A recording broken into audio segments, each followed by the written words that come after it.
aujourd'hui, je vais vous parler d'enquêtes non résolues avec 2 bandes dessinées parues chez Petit à Petit. La Traque, qui revenait sur l'affaire de Ligonnès, et Disparu, l'affaire Godard, ainsi que un livre, L'inconnu de Cleveland, sorti chez 10-18. Attention, ce n'est pas une BD, il n'y a que des mots. Attention au vertige. Je ne sais pas si vous avez l'habitude de lire ce que les clients des librairies appellent les vrais livres. Voilà, donc prudence. Vous l'avez compris, on va se marrer assez moyennement pendant cette chronique. Je ne sais pas, vous connaissez le genre True Crime ? Oui, oui.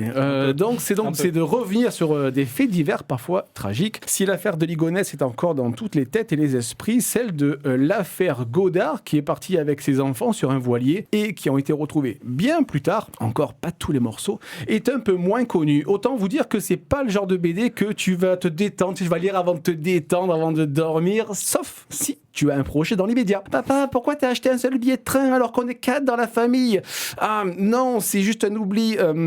Tiens, pendant que tu y es, tu peux rajouter acide et chaud sur la liste des courses, s'il te plaît ?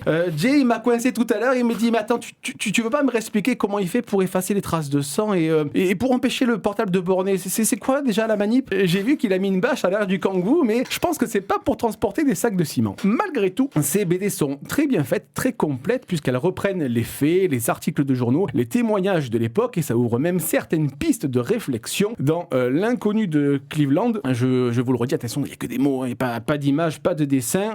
Du coup, c'est un homme, un retraité qui se fait sauter le caisson dans un motel. Jusque-là, bon, tout va bien, sauf que premièrement, il ne laisse pas de traces, et deuxièmement, quand un marshal des États-Unis contacte un peu le service funéraire, ils lui disent oui, il est mort, mais en 1945. Donc du coup, le Marshal, il se dit, bon, ça sent un petit peu le caca, et on va savoir ce qui se passe. Et du coup, c'est extrêmement passionnant, parce que donc du coup, je vous le dis, ça revient sur des faits divers, concrets.